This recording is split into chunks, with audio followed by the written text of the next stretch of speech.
Hey, it's Archer again. Today I have some advice on etiquette when towing for the shops. So one of the first things that I wanted to start this video off with is that regardless of if the shop called you themselves or if you were called there by a motor club or if the motorists themselves asked you to tow to that shop, everywhere that you tow, every shop owner that you meet or service writer that you come into contact with, you need to treat them with the same respect, okay? You need to treat them with respect because they're running a business for the first off, but they also, the impression that you make upon them also can sway them to choose to call you to help their customers out down the road, right? So you have to make sure that you always dress the part, dress nicely, and follow these few guidelines that I'm going to go through, okay? Now, these guidelines are not all encompassing. So if you have specific things that you do, please share in the comments. We all grow by sharing, how we do these things, okay? So one of the first things that I wanted to touch on is when you are called to tow a vehicle for a repair shop. The repair shop calls you, or a service writer at a dealership calls you to go and tow a vehicle of their customers. Although this may seem counterintuitive, it's not. I suggest that you first do not try to diagnose and fix the problem with the vehicle at the motorist's home or wherever the vehicle may be, unless specifically asked to do so by the shop owner or the service writer. Okay? These people, the repair shops, they see their customers much more often than a towing company owner would see a motorist, right? So the motorist goes into these shops for various reasons. They go in there to have their windshield wipers changed or to just get their oil changed or if the car is making a funny noise. It's not necessarily a tow-in reason. But if it's tow-in reason, just be courteous enough to give, unless the shop owner specifically asked you, be courteous enough not to try and diagnose or fix the problem on site, okay? I'm not saying that you need to lie or do anything like that. Just there may be other issues going on that you don't know about that the repair shop already knows about. What if they knew that the last time they came in that their timing belt needed to be changed, or there was something had to do with their suspension that needed to be looked at, and it was for the safety of the motorist. So just keep those things in mind, and at the same time, you're going to get called again and again if you do what the repair shops ask you to do. Okay, it's not that you're not going above and beyond. You're still doing what you're supposed to do, but you don't have all the information, okay? Okay, that's the first thing.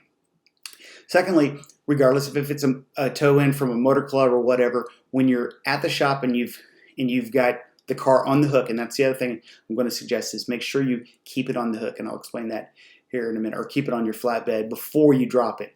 But you need to wait your turn. So let's just say that you go to the shop owner and he's busy, right? He's working with another customer, or he's dealing with employees, or there's an issue on the phone.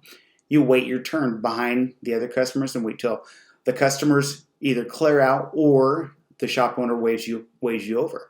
And then you tell him what you have and then ask him where he wants it dropped. Sometimes vehicles are going to need to be dropped inside one of the bays. They may not be movable outside.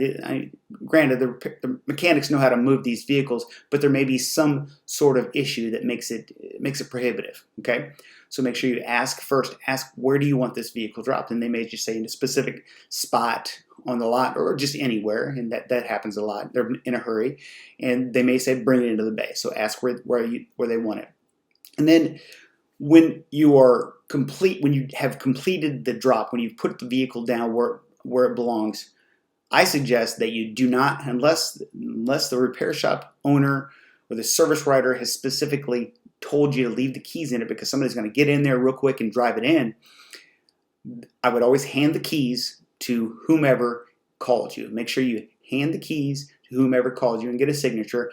I know not a lot of calls now have paper, but I would suggest that you always have a three copy invoice and then you always get a signature so that they received the vehicle. They know that the bill is going to be coming in the mail if you're billing them or however it's being paid for. You have some sort of paper trail that you can show that, no, this is what I did. I gave the keys to Tom, okay? Because those questions are going to come up, okay?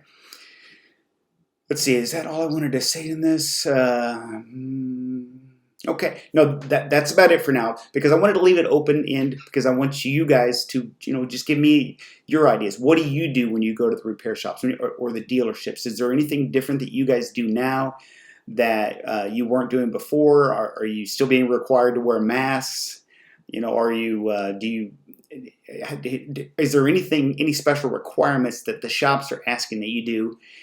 I'm specifically talking about the dealerships, the big ones.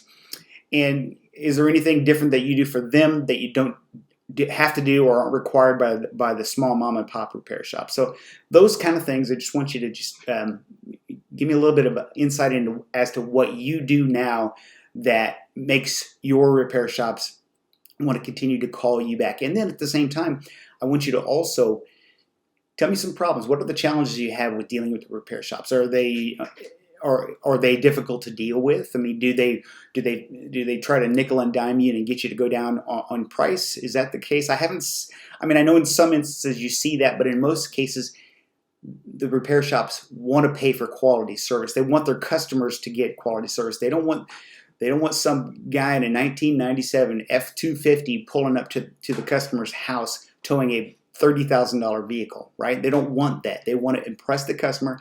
At the same time, they also don't want to gouge the customer. So, and I know everything is going up. All the rates are going up. So, what's that fine balance that you guys have seen with regards to pricing? And then also just speak to tell us about, the challenges that you're having now. Okay, that's it. Again, I would ask that you go to our website, check out all the articles that we have there. We have new stuff on there on a regular basis, and I know that Google's or YouTube's algorithm is okay. It does good. It puts us up there in the rankings for the keywords we're wanting to be found for on YouTube. But if you go over to our articles and make some comments, read some of the articles and make comments, that helps our website as well, helps it to grow. So really appreciate that. And again, if you need any help with your towing business, if you need any kind of support in getting more cash calls, that's what we're here for. So give me a holler. I'll put my email down in the box below. So that's it. Thank you and have a good day.